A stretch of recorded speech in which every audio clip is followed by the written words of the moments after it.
mountains and 8 seas make one world. 1,000 worlds make one chiliocosm. One chiliocosm to the power of 3, and there's nothing I can't cut. So I've seen a lot of people say what Boruto's sword could possibly be, like the mysterious material or the unknown material that Sumire possibly added or compounded into his sword.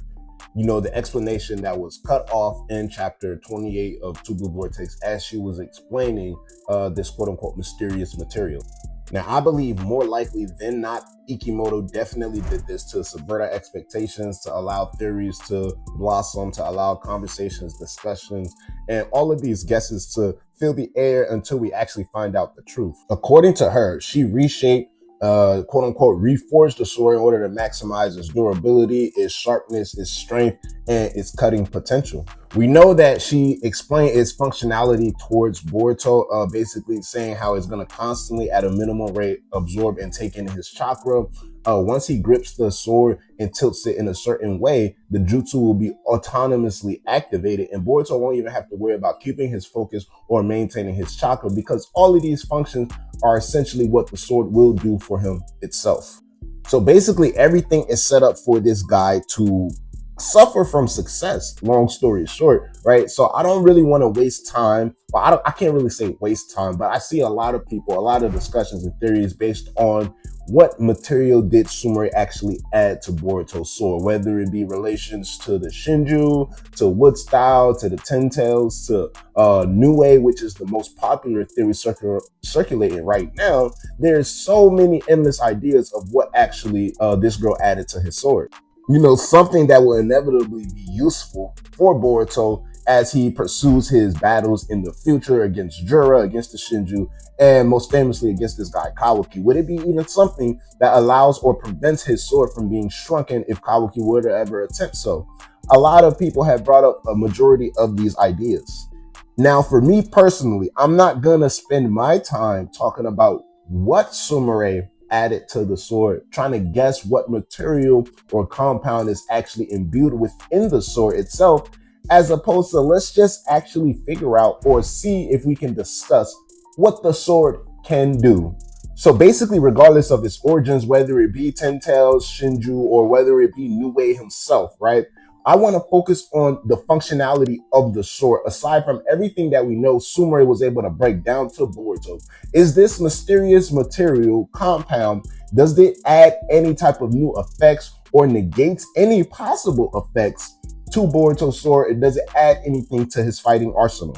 So we're going to focus on the differences, or I guess you could say the noticeable differences between Boruto's fighting style prior to and post receiving this new sword from Sumire. So just looking at it off the jump, Boruto is always shown extreme precision and extreme talent with the sword, even prior to his training with Sasuke. However, it just takes leaps and jumps in terms of proficiency and effectiveness once we see his Two Blue Vortex counterpart. Within the first 2 chapters, we see him surrounded by an army of claw grinds and slicing through them like it's on a warm plate of butter, right? And just to understand how difficult of a feat that actually is. We have other trained shinobi, other trained swordsmen, ninja, right? Being in this guy, Araya, who has not only a sword, right, but also a chakra enhanced, magnetic, Shinki chakra enhanced, Shinju type blade. And he takes a nice good whack at a claw grind, not even a Shinju, a claw grind, and his sword gets lodged and stuck within its shoulder. Just one, showing you the amount of strength it would take to fully cut through one claw arm, let alone 6 or a miniature army of them. So off rip, that lets us know not only how strong and how talented this guy Boruto is with the sword, but also the fact that Sumire added upgrades to this same very sword. And this guy Boruto is popping up on the battlefield, slicing through this guy Mamushi, cutting his eyes in half like he's a sheet of paper. So with what little we've already seen with Boruto and this new sword, there's already a noticeable difference at the very least to my eyes, right? So aside from all of the things that we know this sword can do, right? Chakra depletion on a very minimal level when it comes to registered users of the sword, being in Boruto, Sasuke, and Sumire for working purposes, right? And then understanding an enemy or non-registered chakra were to grab the sword or try to use the sword, their depletion is going to go down rapidly fast. So aside from all of these things and everything attached to the Hagoromo Jutsu that we understand Boruto knows, and this sword was built to basically run autonomously, what else can this sword do? Now, when the chapter first dropped and we got that first panel of Boruto blocking an oncoming attack from this guy Mamushi, he's kind of bracing himself and anticipating the attack and taking the brunt of the force. I see a lot of people basically bring up the idea, oh, Boruto's sword turned black, he has a Nichiren sword, making respectful jokes and stuff like that. But it was more so something that I just overlooked. I didn't really think too much of it. I just thought it was maybe a color differential, or maybe just a decision, a creative art or choice decision that Ikimoto decided to make when coloring Boruto's sword.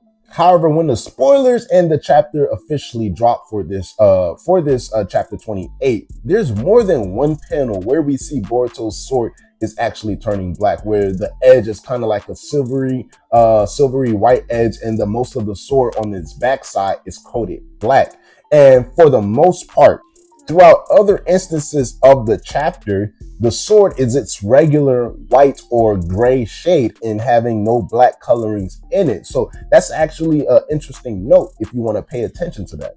So that's when I noticed that initially, usually upon contact, whenever Boruto's sword is making contact with something, someone, or another type of external force, basically if Boruto is taking a swipe, or in this case, in some cases, Boruto is blocking or using his sword to protect himself, that's when we see the sword being coated black.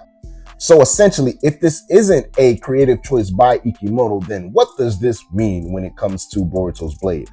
Now, rightfully so, there can be a long list of ideas or possible added on abilities that Boruto's sword can have that we can discuss and talk about, right? But for this particular video and this particular discussion, I just want to focus on one possible ability that I think is really cool, and I think is also very, very possible to give Boruto, because I don't think he should be giving something through this sword that makes it so much more of a difference in his power jump as much as we already seen, right? We understand the sword is gonna stabilize and maximize his usage of the jutsu and his chakra usage as well, right? And then on top of that, it already takes care of it being stolen. No unregistered chakra or an unregistered person can grab or touch or use the sword. So it just emphasizes or maximizes Boruto's potential or strength that's already there. So what else can we do to this sword to elevate that even further without it making it seem like an external power-up similar to like a Karma Seal or a Dojutsu that can be added onto Boruto's arsenal? So I'm thinking something as simple as shock absorption. So if y'all are MCU fans, all my MCU fans, think back with the new Sam Wilson's Captain America, his adamantium suit or adamantium shield, that the upgraded version of vibranium. Whenever he takes a brunt force or a brunt attack, he's able to absorb that kinetic energy and basically redirect it back in its opposite direction. Now, I don't want it to mirror the chakra absorption that we're seeing an endless and plethora amount of throughout the story, right? Especially with Boruto's case, because he has multiple means of absorbing chakra and redirecting and releasing it. But as opposed to chakra, I would say more so physical attacks, right?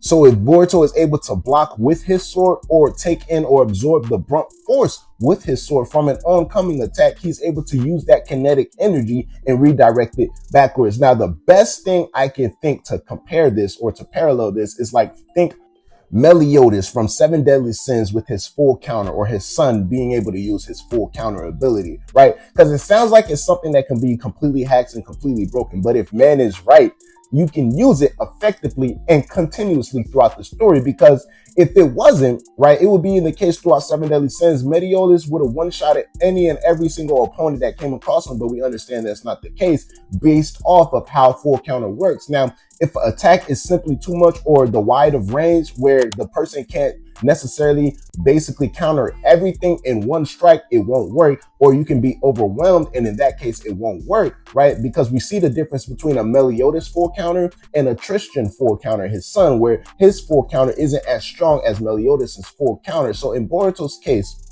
he may be able to basically block oncoming attacks or take brute forces from oncoming attacks and redirect that kinetic energy right back at you. And we see here And throughout the panels, every time his sword comes into contact with Mamushi, and in this awkward direction that he's blocking the sword and his feet is kind of being sunken into the ground, and he's holding his sword with not only his cutting hand, but his other hand as a support valve, it's kind of interesting understanding Boruto is very used to flying, Raijing, dodging, and using any type of means in his immediate vicinity to get out of the way, as opposed to attacking or being able to take on attacks head on. So it's interesting he decides to do that after his sword gets this upgrade. But what's even more interesting is the color changes and the color liberties that Ikimoto decided to take when it comes to drawing Boruto's sword throughout this mini skirmish with this guy Mamushi. So I do think shock absorption, i.e. kinetic absorption from the sword, can be very handy, useful, and also not something that's too extraordinary. And moving forward, if his sword does have something as simple as shock or kinetic absorption, I think that's a really cool ability. Granted, I can very much be wrong. We will have an explanation why Boruto's sword is changing colors. It's your boy Black Let me know how y'all feel about it. Holla at your mama, holla at y'all. Black out. Yes, sir. Steve.